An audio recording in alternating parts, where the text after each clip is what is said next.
Peace, peace. Today, family, we're going to look at point number 8 of what the Muslims want and believe as taught by Messenger Elijah Muhammad. I give my love and greetings to all the Muslims, to all the conscious, to all those that strive for peace, truth, freedom, justice, and equality. Shalom, Hotep, Assalamu Allah, Assalamu Alaikum. Peace be unto you all.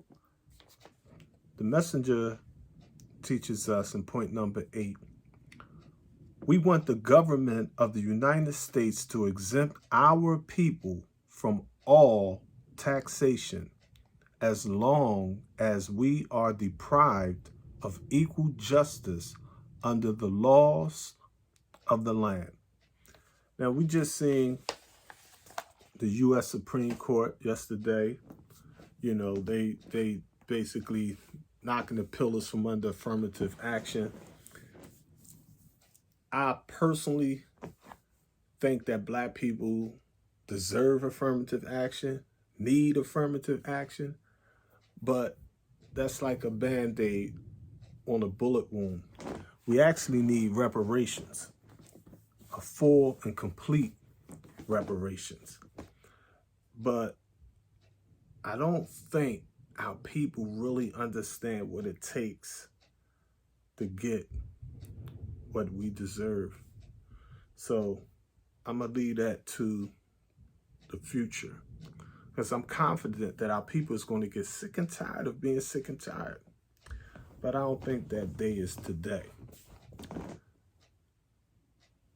I've been getting with y'all for the longest about point number 8, exemption, or, you know, making yourself tax exempt. Now, I mean, it's like there's no compulsion in Islam. There's no, forced faith is no faith. So my thing is like, I'm not going to cast my pearls amongst no swine. Now, I mean, you know, I'm not going to waste my time nor energy. There's a lot of mentally deads out there that we have to teach. So, you know, those that think that cup is full, those that think they have a better way, a sounder plan, now, I mean, they're smarter. I'm like, let them big head scientists do that thing. I mean, you know, and as the Messenger put it in the Fall of America, you know, once you get this information, a lot of people, they run out there and they think they know this.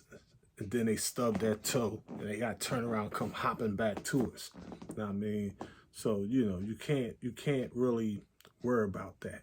I mean, you just got to keep doing your thing, because the problem is bigger than many realize. I mean, we live in a world that Master Fard Muhammad explained to us is ruled by the 10%ers, known as the rich, the slave makers of the poor, who teach the poor lies, to believe that the almighty, true, and living God is a spook. It cannot be seen by the physical eye.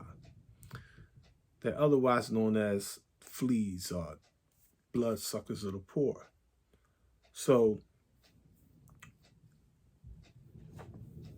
when we look at America, most people look at America from the lens that it's a democratic capitalist system. They're not looking at it that it's supposed to be a republic.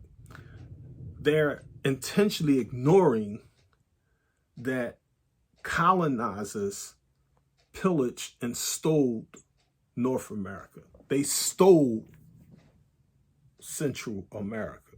They stole South America. They stole every last one of the islands that's near America. They stole it. They took it. Now, I mean, you know, it was through pillage, through rape, robbery, and murder, disease, and warfare, and lies and deception.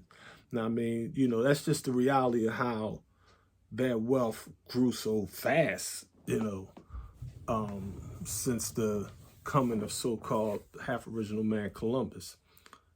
But in 2023, the top 10 corporations in the United States of America basically control over $35 trillion. Now, I need you to try to get that number in perspective, if you will. because the devil will deceive you by making us think that because we have a nice car, a nice house, or we're able to pay a few bills, that we're okay as a people. Nah. Now, I mean, we're still the poor and wretched of the earth. Don't let the devil fool you. Don't let their fiat money fake you out, if you will. Recently, according to the stock market, the Apple, I'm gonna give you just 3 of them. Apple just got like 3 trillion, it's worth like 3 trillion. Microsoft, 2 trillion. The Saud family got the oil, they got Aramco, they got like 2 trillion. All right. According to LendingTree.com, whose computers are supercomputers and they gather data from around the world, if you will. Basically, they look at, they calculate, if you took all the black people in America, I'm talking about all of the rich people from Hollywood, hip hop, sports, drug dealers, hustlers, businesses, whatever, college kids, you bring all the blacks in the wilderness of North America money into a pot and you stir it all up, it'll be a little over $6 trillion. Okay. So basically, out of the top 10 corporations, just 3 of them have more money than all black people in the United States of America. 3 of them could bankrupt us. I mean, so don't fake yourself out, if you will. Now, the collective white people, which is like 59–60% of the population of North America anyway, they got like $111.5 trillion.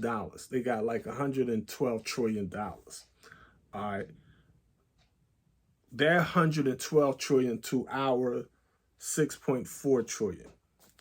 In mathematics, any integer or any number below 5, you don't count that. So 6.4 is 6 trillion. Any number that's a 5 or above, you just take it to the whole number. Now, I mean, in the ratio, if you will. All right. So if they got 111.5 trillion, they got 112 trillion for basic mathematics 6. Okay. Blacks basically got 5 cents off a dollar. That's what we control.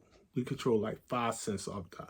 We're literally the financial 5%. We're literally the financial poor, if you will. I don't know about the righteous teaching part, but we're definitely the poor.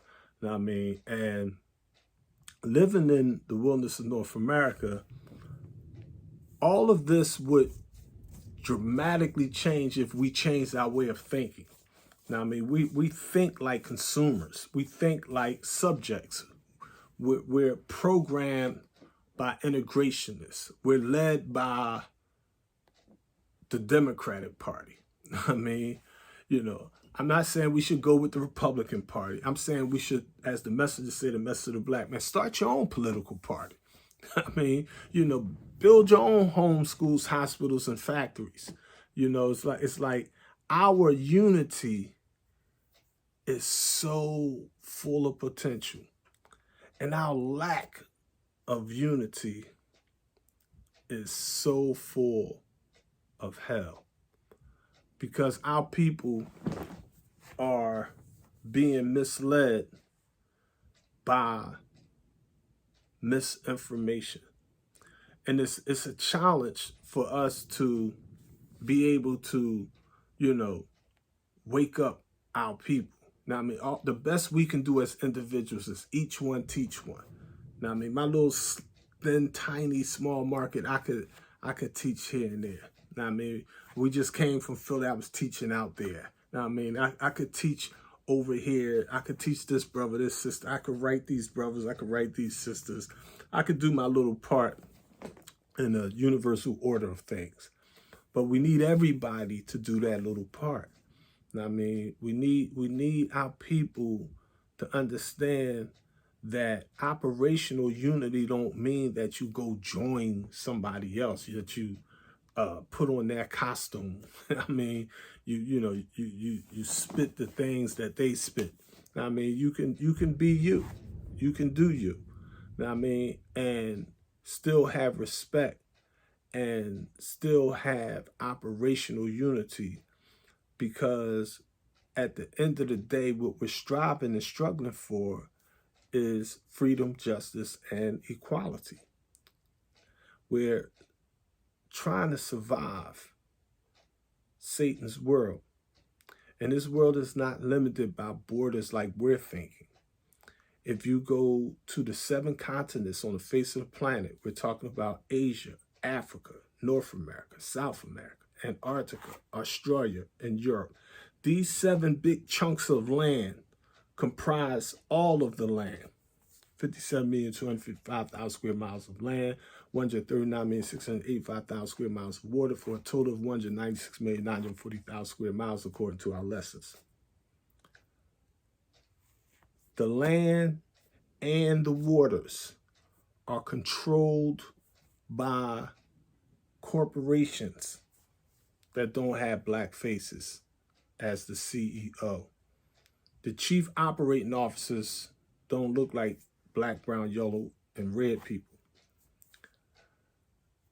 In antiquity, various European nations came out and they colonized the black, they colonized the browns, they colonized the yellows, they colonized the reds, they colonized even the tiny islands all over the planet Earth.